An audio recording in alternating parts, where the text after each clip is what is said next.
Hey y'all, and welcome to Geek Freaks. I am Frank, and I'm with Jonathan. Hey, y'all.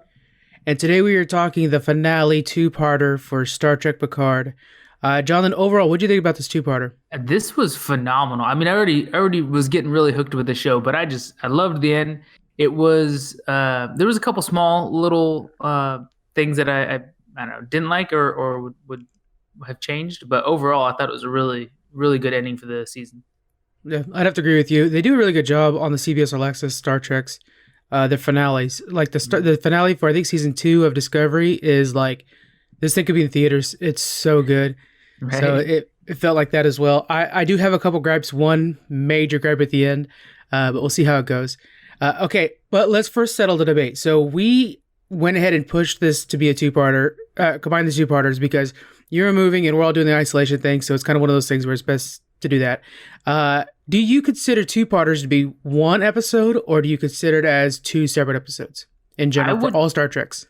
I would consider them. I know they're aired as two episodes, but I would consider them as one episode because they're aired as two episodes because it's too long. It's too much, good stuff. So it shouldn't be faulted for that. But it's one arcing story over the two episodes. So the writers have written it as one episode. Yeah, I agree with you there. It's one story. Because a lot of times when you talk about, this is my favorite, Star Trek TNG episode or whatever, they're like, yeah, but you can't include that one. It's a two-parter. You always hear that. So, it's just something I thought we'd get out of the way. Okay, so we're going to start things off with the crew exits the conduit. Now, last time we saw the crew, they had gone through a Borg conduit. Mm-hmm. They had exited the conduit portal near the fourth planet of the Haloon system called Copulas. I want to say it's called that. I think so. Yeah. Narek arrives, by the way, real quick, the timeline of this thing, we're going to be kind of working on it together as we go through because, of course, it gets so crazy so fast. So excuse me if it feels like we're jumping around a little bit. We're trying our best with this one. It's a lot going on. But anyway, so Narek arrives behind them and he starts opening fire. They have this dogfight, classic good old space dogfight. As they're fighting, they incapacitate Narek's ship. But really, it was a trick. He actually is doing a teleportation, or not a teleportation, hologram out there, which we've seen that in the past, right? Where there's like a hologram ship, and it's like, aha, I got you guys. Yeah. And then suddenly, in beautiful fashion, the Borg cube rolls in, the artifact, and they do such a good job with this thing through the conduit, and it starts charging its weapons. It's still repairing, it seems like, right? Did you notice? It seems like it's still repairing. Yeah, or it's not. It's not fully.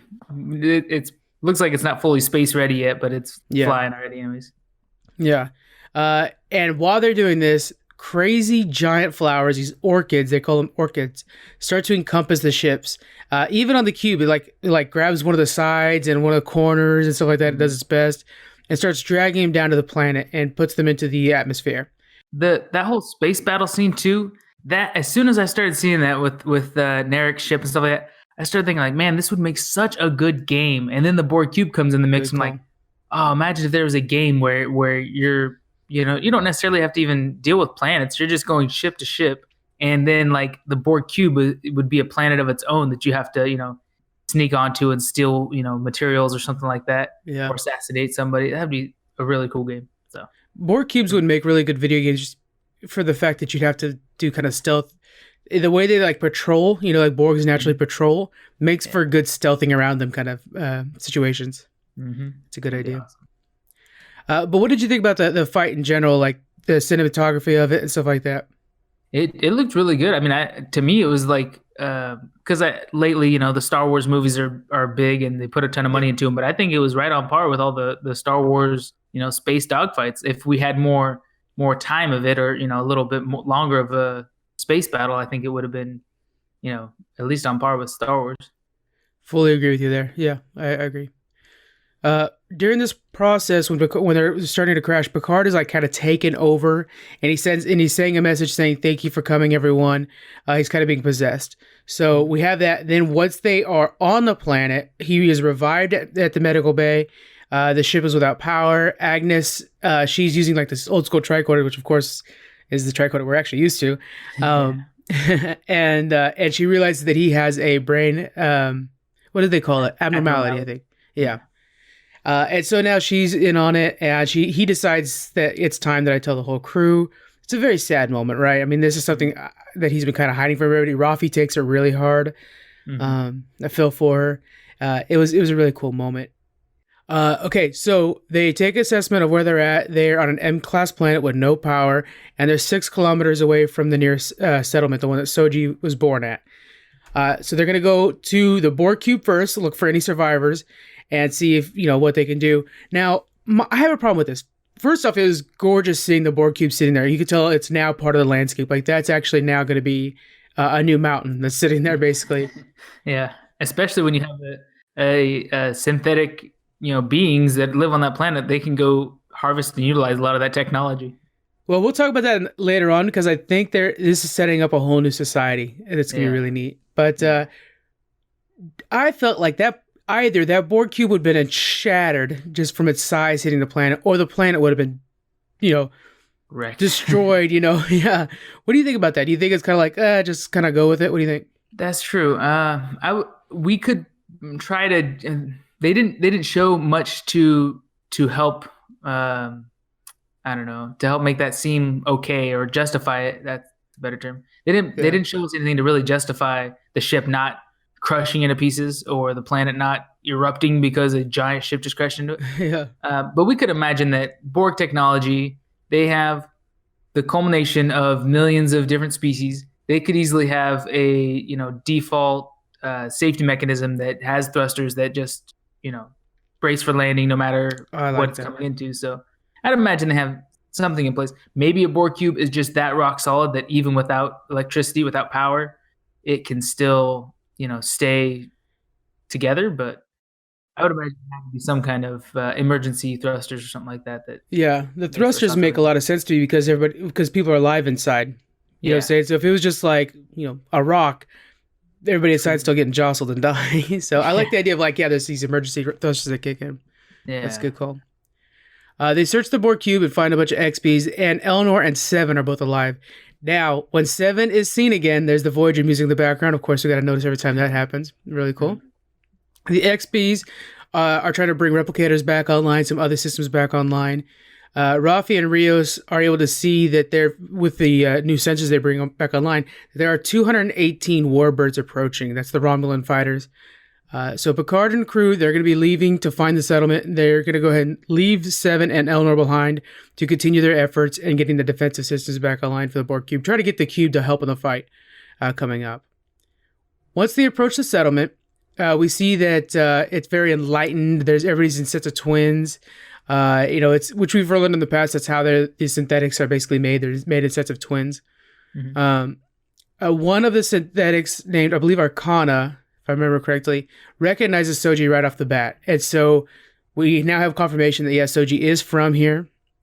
Arcana welcomes everybody, and the crew warns them of the approaching Romulans, right? And then, so they're in high alert, and it feels like the synthetics either don't care or are not as worried. What do you think about that?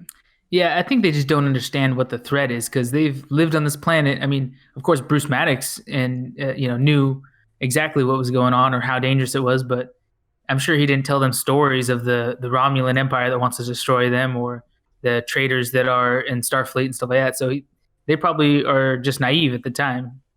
Yeah, that's a good idea. You're right, because they're children. I forget about that part, that they don't know. Threat's not the same to them. Dr. Alton Inago Sung walks up, and this guy, of course, everybody's like, that's Data, and it's what it is. It's the human version of Data. It's his brother.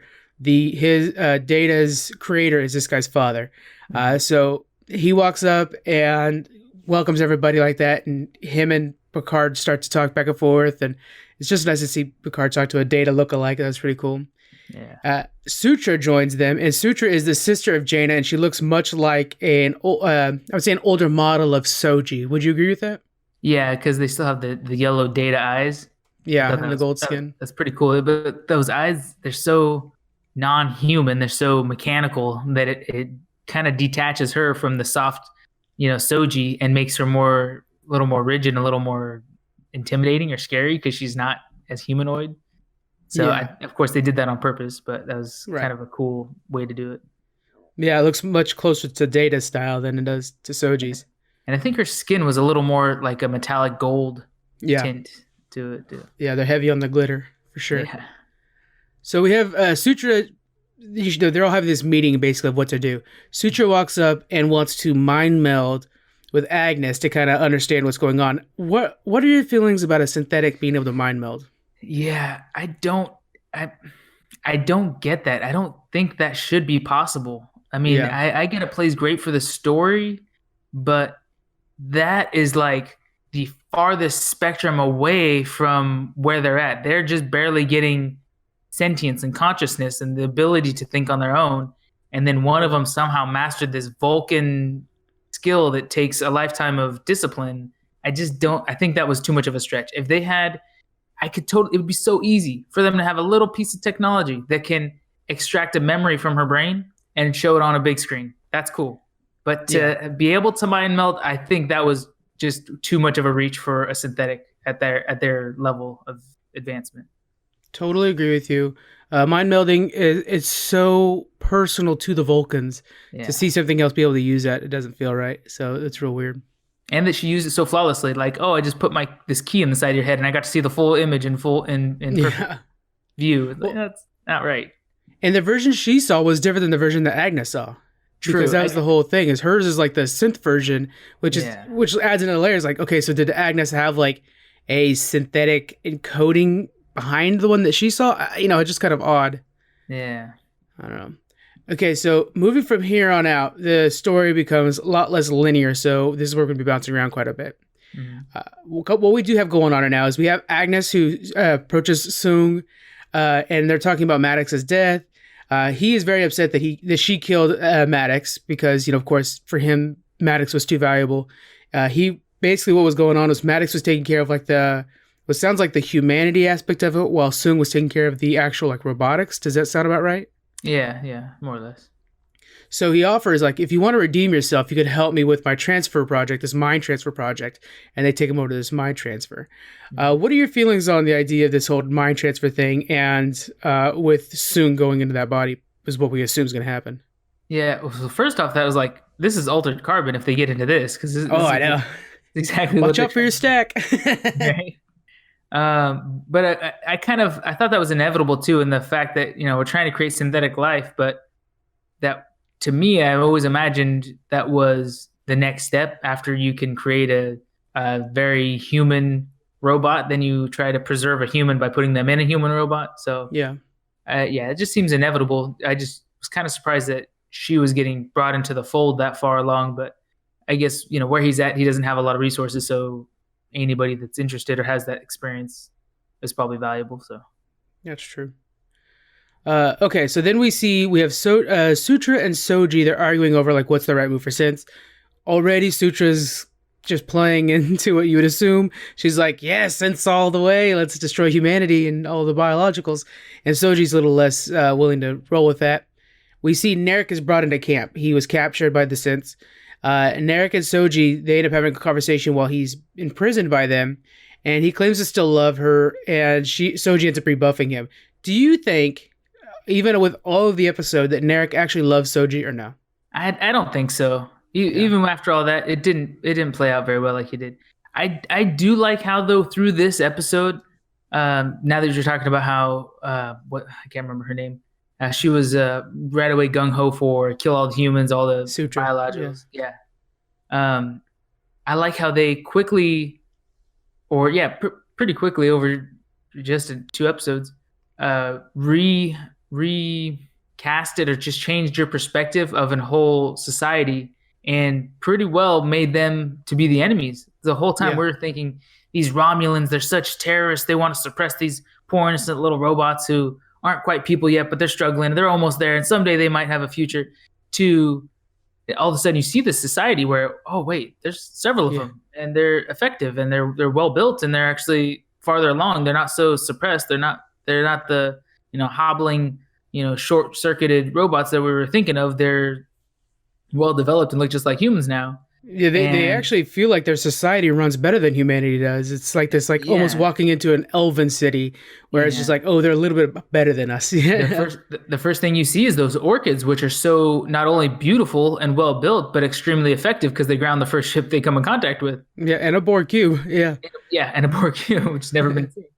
So I like how they were able to turn the perspective where you thought Romulans were bad and the synths were good. Now you see maybe we were on the wrong side. Maybe Romulans actually have a legitimate fear, and these synths, if they are not managed or developed past a certain point or partnered with early on or something like that, if the right steps aren't made, then they could easily destroy all humanity. And if supposedly it was done in the past and maybe could be happening in the future. yeah. Yeah, that's it. I felt that too, and that is a good point. That it kind of makes you like, wait a minute, this is grays, not black and whites. That's a Yeah. good point. Okay, so Soji leaves. She rebuffs his advances, and even though he's warning her that like Romulans are going to be coming, Narek is later approached by Sutra. Now Sutra already has been leaning towards let's help the synths. She frees him. She hates him, but she frees him as a propaganda piece. We see later on. Narek kills Saga on the way out, which is this one that was kind of nice to everybody and stuff. She was the jailer for him, and I like that whole thing where he's like, "I need water," and she's like, "Well, we've never had a prisoner before." Yeah. So, also showing kind of an example of how much better their society is, where there is no such thing as prisoners. So, Narek then decides to go ahead and run off for the cube. So that's where we're seeing Narek now. He's off for the cube. Rafi and Rios. Their job is to head back to the ship and complete repairs, get that thing ready to go. We see again, Rafi's really having a hard time with this Picard illness and saying goodbye. Rafi's kind of she's like the best friend of Picard, but I'm also getting a feeling of like she's the mom on ship. Do you get that feeling? Yeah, I think you could say that. Yeah. She almost feels like she's sitting there, she's protective of everybody else. As much as she's like a friend to even Picard, I feel like she's sitting there just trying to be protective of everybody and really hold her own thing together. So I really like that as well. Mm-hmm. Picard is in his room and he's trying to reach Starfleet. He's sending them a message again and again. We've seen this in the past. That Picard's kind of like feels like he's like that old man that's just bugging you all the time. Just random phone calls. But yeah, so he's continuing to do that when Soji walks in and starts asking for his advice about sacrificing herself for loved ones and that, trade-off of is sacrifice and love and life and what does it all mean? And Picard's kind of worried about her talking about sacrifice. What does this mean when she's saying this? What is she trying to do? Again, kind of Picard and her working together to be that thing that we saw from Riker where they were saying like, you could work with each other and stuff like that. Riker's daughter was talking about that. You know what I'm saying? Like, you guys need each other. Yeah. And we're seeing that right here. We then see that the synths have gathered, and ahead of them is Soong and Sutra giving a speech. Sutra's wanting to keep her people alive, even if it means the cost of all the biological lives in the galaxy. Picard pleads with the people that Starfleet will defend the synths, that Starfleet has their back. And, of course, they're talking about like, no, there's a ban. You guys have already turned on us. There's the Mars thing. But Picard has always been about hope, and that's what Star Trek has always been about as well. He's really preaching that to them. Soong places Picard under house arrest, and Soji agrees with this move. At this time, Jonathan, do you feel like Soji's on board, or is this a ploy? No, I felt totally betrayed. I was like, Soji just gave up on humanity, and she's with the synths wholeheartedly now. Yeah, I mean, you can see it in her face that she's still kind of torn in the decision, but still, just Picard's been with you this whole time. Just because you find a couple other synths on another planet doesn't mean you turn your back on the only person who protected you until now. Another thing too is the fact that she's been kind of activated, because we're talking maybe like a week before she thought she was a human, so it wasn't that long ago that she was a biological in her mind, but she's now kind of like activated where she's like there's that time where she's like, oh, I must have learned this when I was on the Borg cube, so she's probably thinking faster than we would assume. So it's hard to say that her reaction's too fast, because her mind process is a lot faster than what we would assume. That's so she's developing quicker than we would expect, kind of thing. Yeah. We also see that Agnes joins the synth as well. She's going to be their mother figure, as Soong says, and help with the mind transfer. That's basically her like pitch to stay involved with them. Over at the Borg cube, Narek arrives. And he's searching around, and Neris approaches him. Neris was also hiding on the ship the entire time on the Borg cube and survived the fall. Narissa. I'm sorry. Narek and Narissa. She's got the worst name. Anyway, so Narek is grabbing explosives and weapons, and his statement is that he's going to be taking out all the Orchids. All these Romulan ships are coming in. You got 200 Romulan ships coming in. The Orchids could take out quite a few of them. So he's working on that. As he leaves, we see Elnor's like following closely behind. So Elnor knows that he's there. The synths are in the process of building this beacon that will alert the synth alliance, because that's the thing that we had heard before. So when Sutra read the mind of Agnes, she found out that there is a synth alliance that's just waiting for you to say that, hey, we need you. And then they're going to come in, destroy all the biological life, and help the synths rise up and evolve. Like, synthetics are generally the next set of evolvements, is what the idea is. So they're building this beacon to like bring them over, and it looks like later on open a portal. So that's what we're looking at here. When I hear this, I imagine like there's a transformer planet somewhere where it's so beyond what we're seeing on Star Trek, but it's like a full planet full of synthetics like that. Some sort of like Cybertron. They did show some like a space kind of what was this called, like clouds, so I'm thinking like it's all like nanoprobes just floating in space working together kind of thing. So like a sea. Cool. It's not a land of technology, it's a sea of it. Because they wouldn't necessarily need an environment, so they don't need to be on a planet. So it's pretty cool. So Rafi and Rios are repairing the ship. That was their job, right? And they have this new synth tool that's like this blue ocarina looking thing. The tool uses imagination to fix things. I'm going to go right off the bat, Jonathan. I think this tool's super stupid. What do you think about this tool? It's another one that was a stretch of the Star Trek imagination. It looks like the remote from Click. I don't know if you remember that movie. Oh my God, yeah. Yeah, it's that color and everything. Yeah. I mean, it's at least if you're going to put something in there that's a little too corny like that, you have to spend a little bit more time affirming it and giving it, some firm basis. So if you had a program and you're showing how it extrapolates your thoughts and into images, and then how nanoprobes and blah blah blah, it can make them. Okay, cool. I could see that. It's like a 3D printer, but you hold it in your hand. Okay, I could see that. But they didn't give you any of that. They just kind of like, just use your imagination. It'll make whatever you want. Yeah, they straight up are you saying the word imagination. I'm like, you guys got to throw some fake science words at me. I need a little bit more than this. Jean-Luc has a brain tumor. Can I just imagine that he doesn't hold this next to his head? Are you going to take care of it? In my notes that they should have done that. Right? I mean, make a little Borg nanoprobe that goes in the back of his head and extracts it or something. I don't know. Come on. What's the Loomis's thing? Like, well, we'll find out later on that there basically has none. So just point it at Picard and say, fixed, and it'll be fine. Well, maybe after the end of the episode, it will work. Right. Okay, so they ended up fixing this. This is another problem I had with this whole thing. They ended up fixing this busted hose, and then boom, this thing's ready to go. All the lights turn on, and apparently it was just this busted hose. It might not have been a hose. It could have been a plasma conduit. Let's hope it was, because that was pretty basic. Even when they were like, I don't know how to fix this one thing. It's like duct tape, bro. I mean, that would have done the job. How long have you been on a ship? Have you seen Han Solo before? Come on. Yeah, exactly. All you need is a big wrench. Yeah. Narek is outside the ship, and he's trying to he's getting their attention, stuff like that, and says he wants to work with them to save the planet, or save the galaxy. Mm-hmm. He fills them in on the whole synth alliance and the beacon that's currently being created. And then Elnor comes in, of course, trying to kill Narek, but now he's also part of this. So now we have this coalition that's trying to infiltrate the synths. Mm-hmm. They discuss that this is actually a version of Romulan apocalypse, this prophecy that they've been going off of, called Gan Maran, which... It talks about like this synth that will basically, these two different people, gods that will bring the end of of everything, and it basically fits into Soji and what was the first sister? Daj. Daj, thank you. It fits into the story of Soji and Daj, and Narek actually believes that this is actually history repeating itself, not necessarily just some prophecy of the future. Mm-hmm. So we see that coming into place.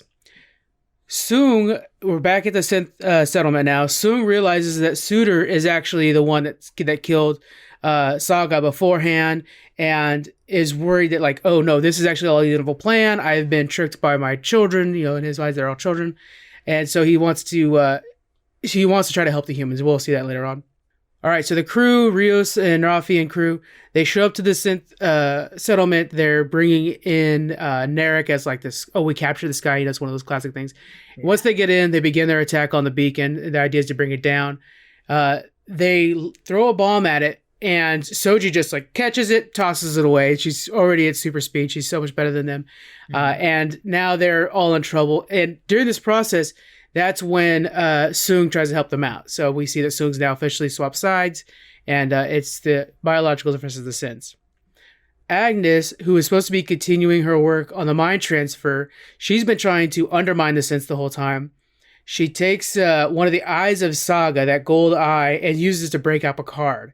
So while the crew that was on the ship leaves for the synth settlement, we see Picard and Agnes get to the ship, and they take off.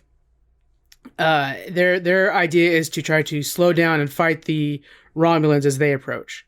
Yeah, real quick, one thing I liked in that synth fight that I feel like was totally underutilized, the little EMP charge that he used on Sutra. I can't believe like how effective that was. He walked up and said his little line, and boom, she's down. Like, you're trying to use a regular grenade or explosive to destroy all the other synths. Use an EMP. Once you have that, you could feed them all through a paper shredder if you needed to or something. Like, they're out. They're down for the count. Use the imagination tool to make more. Yeah, there you go. Just imagine they're all dead and you'll be fine. We love this episode. Let's just reiterate that real quick. That's true. But that tool belongs on Willy Wonka, I think. That would be perfect. That's exactly it. Yeah. That's how the Oompa Loompas fix everything. On the side, let's kind of get this out of the way too. On the Borg cube, we had Seven, who's trying to get everything back online. Narissa is there, and they end up fighting, right? They both can't exist, right? So as Narissa's trying to bring the weapons online, and Seven's trying to bring the defensive stuff online, they end up fighting each other. And it was a pretty good fight. And then we see Seven just throw Narissa off the side, and Narissa's dead. Yeah. Do you feel like that was enough justice for Narissa? Should Narissa have gotten a better ending because of how important she was to the story? I never thought about that before. I was kind of unsatisfied because I feel like we've seen this happen before. We've seen it in Star Wars repeatedly. Yeah. Falling down a shaft doesn't always kill somebody. True. So put a phaser through their brain and then just watch their corpse fall through the shaft. Like, come on, people. This is day one stuff. Double tap. Shoot them dead and then let them fall. So she could have teleported out of there easy. Yeah, easily. We've seen them that on Star Trek when they teleport midair. Yeah. Especially on a Borg ship. There's all kinds of technology around there. You don't know what she's got set up. And there's Romulans showing up, so she has backup. I mean, yeah. She probably has a force field safety net 10 feet below, and she just just crawled off of it. How about? Yeah. All right, so it's time for the awesomeness. The Romulans finally arrive. They plan to completely destroy the planet. The Orchids and Picard start their attack on the Romulans. Mm-hmm. Agnes plans to project their ship multiple times to kind of show, like, look, there's a whole fleet here, kind of thing like that. Yeah. Of course, they're going to use... I like how they came to that because it was kind of funny. She's like, if there's something you could do to make this, work to stop them or something like that, I'll name it after you, and it'll be the Picard maneuver. And she's like, yeah. Wait a minute, there is a Picard maneuver. And then they went ahead and found a way to do it. That was pretty cool. Picard maneuver, by the way, I just love that exists. It's so freaking cool. It's in we did a pop quiz video, and it's in that too. It's like, what is a Picard maneuver? But yeah, so that's pretty cool. Picard calls Soji while this is all going on and asks her to stop because she's currently building the beacon and unstoppable at this point. He says that he will give his life for the synths, showing her how much responsibility there is to having a life. Something that these new life forms, the synths, really don't know yet. They haven't grasped that part yet. Soji activates the beacon still, opening a portal. We see this tentacle thing coming towards the portal. It's freaking crazy. Mm-hmm. Then, this is when I start typing in all caps, guys. Starfleet shows up. TNG music kicks in. It's awesome. Of course, being led by freaking Riker, which was so good. What were your emotions at this time, John? So this was what do you call it? A follow up, I guess, to a very similar previous scene, because when they do the Picard maneuver, you see all these fake ships teleport in real quick or warp in real quick, right. And they got this big fleet, and you're all, oh yeah, cool, that's cool. But we know they're fake. But then this happens again, and I was kind of had that little bit of suspense, like, wait a minute, is this another ploy? Is this another fake one? But no. Yeah. Then you see Riker, and you're like, oh shit, this is down. Fucking Starfleet's taking over. So that was exciting. That was a really cool scene. No, I do. Yeah, like I said, my notes are all caps for a little while here. Yeah, it was really cool. He says that the new planet is under Starfleet's protection, which was super cool. Picard message precedes the Romulan claim. So we saw him like in his study, like sending a message off to. What he was doing is basically claiming the planet for Starfleet. Really freaking awesome move. Kind of wins out on a technicality. So the Romulans are like, okay, will they fight Starfleet or will it be worth giving up on this? Their prophecy says this is the end of the galaxy, so they're going to go ahead and continue to attempt to fight Starfleet. This is a fight between Romulans and Starfleet. Currently, they were at peace. Picard is in pain. He has this whole neck thing going on, or his brain thing that's kind of kicking in at the worst time right now. And this is where my note says they should use the fix-it machine. And so Picard wants to make a speech to Soji, but he wants to be on open channels. He wants everybody to see it, all the synths and Romulans and Starfleet. Picard he pleads with Soji and shows her how the Federation is defending them and not attacking them. Because at this time, I mean, it would be super easy for like, hey, I'm Riker, let's join up Commodore O.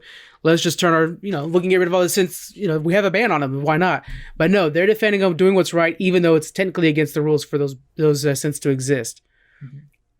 Finally, and he says that I believe in you. And that's something that I think with her shattered reality, somebody having faith in her is something that she just doesn't experience anymore. What do you think about that? What do you think Picard believing in her means to her?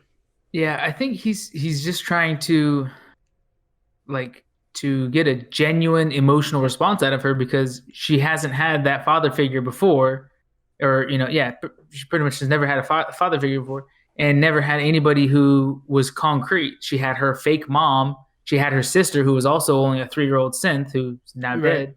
So to have somebody of such influence and power and who she's found already that she can trust, and is risking his life, is giving his life to defend her, now say, I have faith in you. I know you have faith in me because I'm showing it right now. But I have faith that even though you're a synth, even though you're not human, you're more human than I'll ever be because you're going to do the right thing in this kind of scenario. So I think that speaks volumes to what he sees in her so that she can hopefully see it in herself.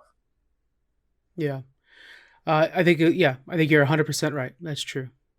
We see that it does ring true to her. She decides to destroy the beacon and the messages, or the portal that's opening up just as the tentacles are about to kind of like start attacking everything.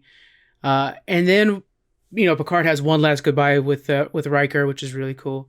And he ends up feeling this pain come onto him because they had temporarily put it aside. Now the pain is back and he starts to collapse on the ground. Luckily, he's with Agnes, who's the doctor, and she tries to treat him as fast as possible. Soji transports them back down to the surface, and we get this moment where Picard starts to say goodbyes to everybody that's surrounding him. We have his crew that's around him right now. And then sadly, Picard dies. Mm-hmm. Okay. And it's a very impactful moment. Do you feel like this was a good death scene for somebody so important to Star Trek, possibly the most important to all of Star Trek canon? Right. What do you think? So that's true. I feel like it was underplayed if it was a true death scene because we could tell just by the timing of the episode that this wasn't going to be it. There's going to be something else to follow. If this was the end of an episode or the end of a series, then this was way underplayed. It's got to, he's got to die in a ball of fire, like saving all humanity and destroying all Romulans or something crazy. But for the path that the story was going and that we can kind of foresee a little bit, I think it was pretty well played.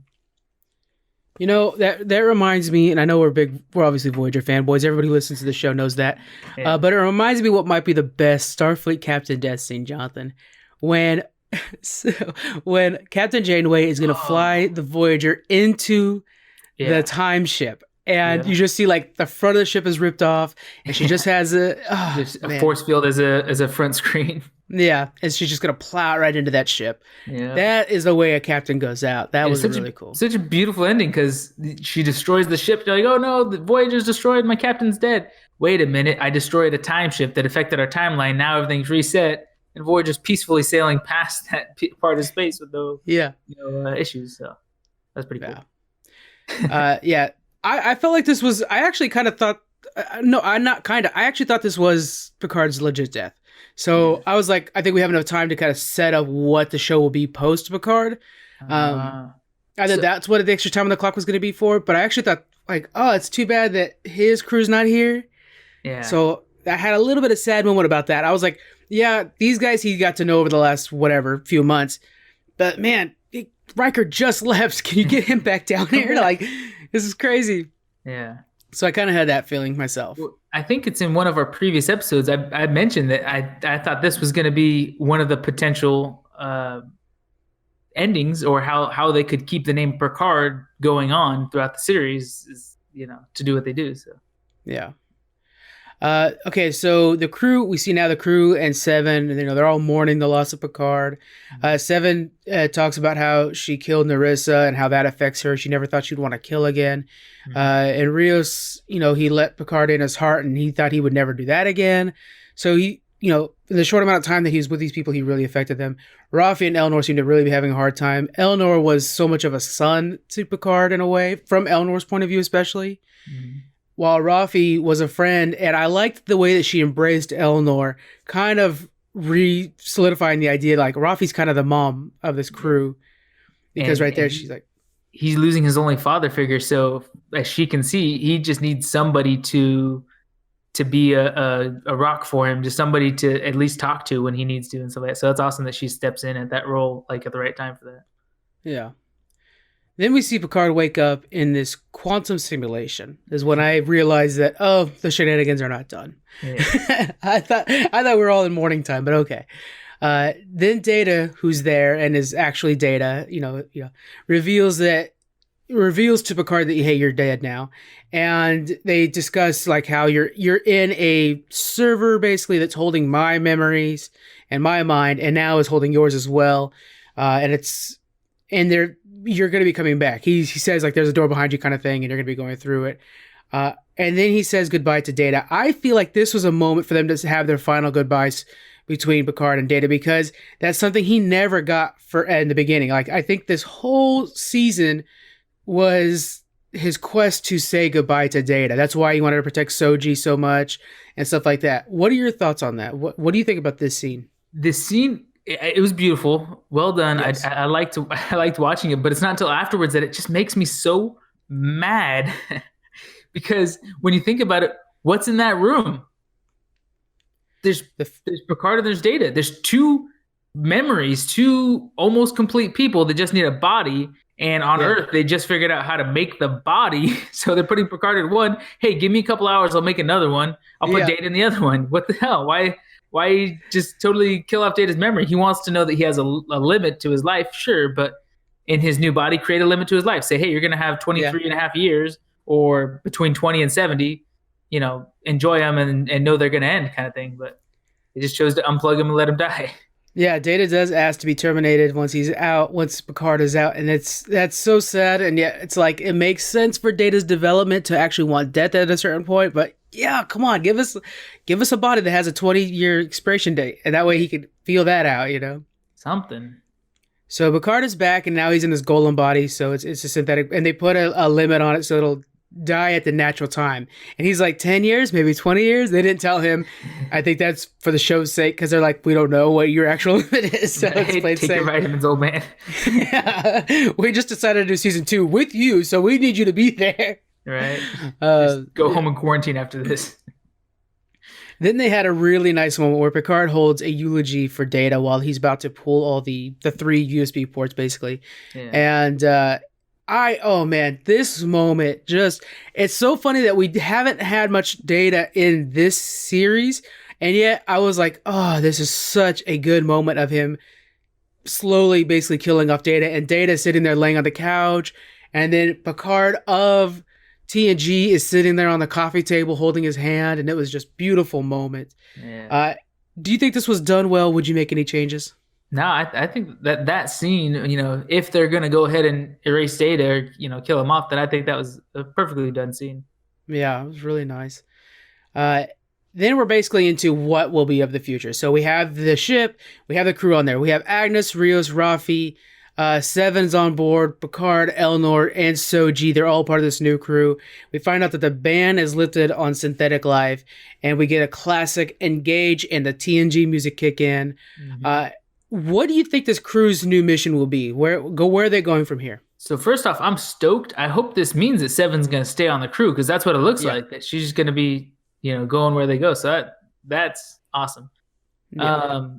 But yeah, I mean, I don't know. It's kind of open-ended. They don't really have a specific goal now because the synthetics are free, and I couldn't imagine. I have no idea. Normally, I would have like a projection of what's next to, what's to come. They might just, first episode create a problem that they need to solve, but I'm sure they will. Yeah. Yeah, I don't know. I would like for them to go to the Fenris Rangers and kind of start negotiations with them. Like, hey, can you guys actually become a division of Starfleet, and what would that look like? Because they have Seven there, who's such a legendary member of their ranks. Use that as like the mediator to kind of create this new Rangers version of Starfleet. That would be really pretty cool. Something like that. You know what I'm wondering now, actually. So first off, the Romulans gave up far too easy for this creature, this species that they found on this planet to be, or this, the synths, to be the end of existence for all things. First off, I wouldn't have turned my guns to Starfleet. I would have started shooting at the planet, and if my ship's going down, I'm going to crash it into the village or town that has the synths in it. I plan on dying because I'm going to stop whatever this is from... It's the apocalypse. Yeah. I mean, if there's zombies at the door, you don't pull over for the next cop. You just keep going because there's zombies. It's just crazy. But so especially with, I'm sorry, just real quick, especially with the tentacles that were going through the portal. I mean, you were like, we have this prophecy, but there it is. Like you can point at it. It's right there. Do what you can. Don't you see that? It's coming. The portal just needs to be a little bit bigger. Yeah. So I'm thinking the Romulans are probably going to continue to attack the synths, have another, go at it at least. And that at this point, they're probably engaging in full-on war against Starfleet for having defended the synths. So we're probably going to see a new human Romulan or Starfleet or Starfleet and Romulan war again. Yeah. I could see that. Yeah, it reignite. And then we have this new faction too, really. If you look at it this way, we have a planet where synths are allowed to they're under Starfleet's protection now, so they're able to thrive and evolve. And I'm really excited about the fact that there's a Borg cube on that thing. So now we're going to have this new thing where there's two different factions. I'm going to say factions again, but I'm saying two different people on this island, and how will they help each other out? A synthetic empowered Borg, what would that look like? Will the synthetics help Borg return to humanity? Will they help them embrace their, mechanical side? I want to watch just that planet and see what happens. I'm thinking like the synths could probably benefit huge from the Borg technology, but at the same time, Borgs can't fully remove their implants, and synths could probably replace them with their human-like replacements easily. Yeah. So imagine those XBs would probably be able to be recreated, instead of being half human, half Borg, they'd be half human, half synth, and have fully human bodies. And then what would the synthetics be like if they had nanotechnology? The nano, what I'm saying? Like uncontrollable. Oh man. Yeah. There's that apocalypse. One that sees that apocalypse again and starts to go crazy and wants to destroy everything. It doesn't take much. All right, so we're done with season 1. What are your thoughts on the entire season, and how would you like to see them change things for season 2? I loved it. I mean, I want to see more. If they want to do more spin-off series in different directions, I am down. I'm actually now watching Next Generation for the first time, because I've hardly ever seen any episodes before. And most nights I'm watching an episode or two of the original series too, just because it happens. Classic. Yeah, I've seen all the original series. That is, people are like, a lot of people like just brush it off because like, oh, it doesn't look very cool. The stories are amazing. Like they're still very good stories. I can't fall asleep. I just gotta see what happens. They're so good. Yeah. It's just some of it's comical because it's an older show and they're gonna have props and stuff. But it's just such an interesting story to really watch. Yeah, there's some real good gems there. Yeah.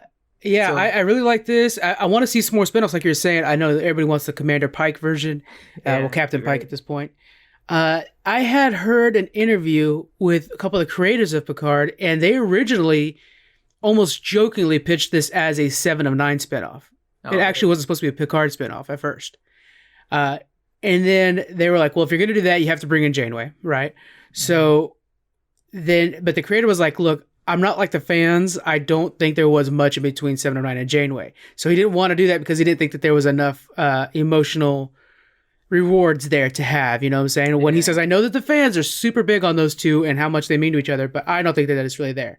Okay. So he ended up going with his Picard idea, you know, after some talk, of course, and hoping Patrick Stewart was going to be on board. I would like to see them bring Janeway on. I want to see what it's like. What is Janeway like now in this world and stuff like that? Of course, for big Voyager fans, I'd like to see, you know, she's got to be one of these admirals. She had to have been part of the synth band. And why was she part of the synth band? Could she be, you know, still trying, you know, what? I don't know. What do you think? What do you think Janeway is doing in the situation right now and how she would be after the events of the finale? Yeah, I would imagine she's probably in the same shoes we saw Picard in the beginning of the show, because I think she's either exiled from Starfleet or pushed out somehow, or given a place out in the corner to just go live the rest of her years. Because if there was the corruption that we're seeing now with Admiral O, she wouldn't stand for that kind of shit. And like she would have pushed past her bounds until either she gets in an all-out, you know, dogfight with somebody, or she gets, like I'm saying, exiled out of Starfleet and has to, you know, maybe blackmailed for somebody else's safety or something like that, to where it's like, you know what, okay, I'll just disappear and be quiet kind of thing. But yeah, I don't think, I don't, if they do show her, I'm pretty sure she's going to be kind of off the radar at this point. Yeah, I could see that. I could see maybe she's in retirement. Maybe she's like an ambassador to Vulcan. Something like that would be kind of cool with because she had such big passions. I mean, it's basically the reason she went back in time is because of the disease that hit Tuvok. She's very connected to Tuvok, so that'd be kind of cool. Yeah, I don't know. I knowing her and how like loyal she is to Starfleet, like it takes a lot for her to break the Prime Directive. I wonder if she was all on board for the synth ban. You know, I kind of think she might have been, which is interesting. I don't know. She honestly, with her and Seven Sisters, she was probably trying to, if not somewhat involved with the artifacts in the Reclamation project. Yeah.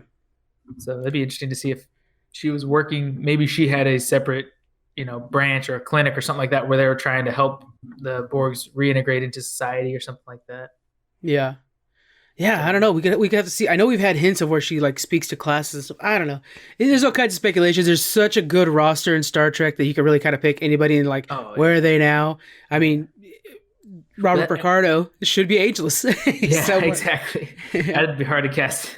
That's another thing that's great about this crew we have too, because Soji's ability to open and sail through transwarp conduits anytime they want. So if they want to return to the Delta Quadrant, it wouldn't take as long. It would take, you know, almost nothing to go see, you know, Neelix or another planet they've visited in the past.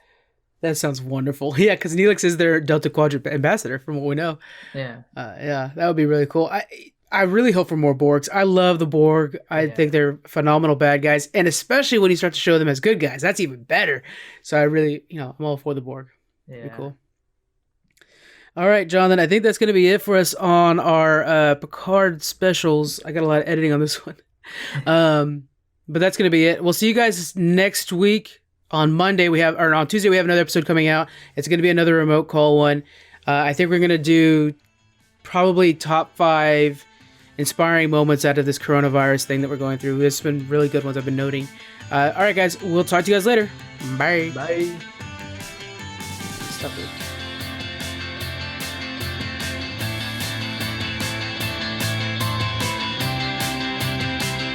Thank you for joining us on the Geek Freaks podcast. You can find us on Twitter at GeekFreaksPod. We're also on Facebook, Instagram. You can email us. We have our Patreon and a store. All those links are in the description. Thank you so much for joining us, and we'll see you guys next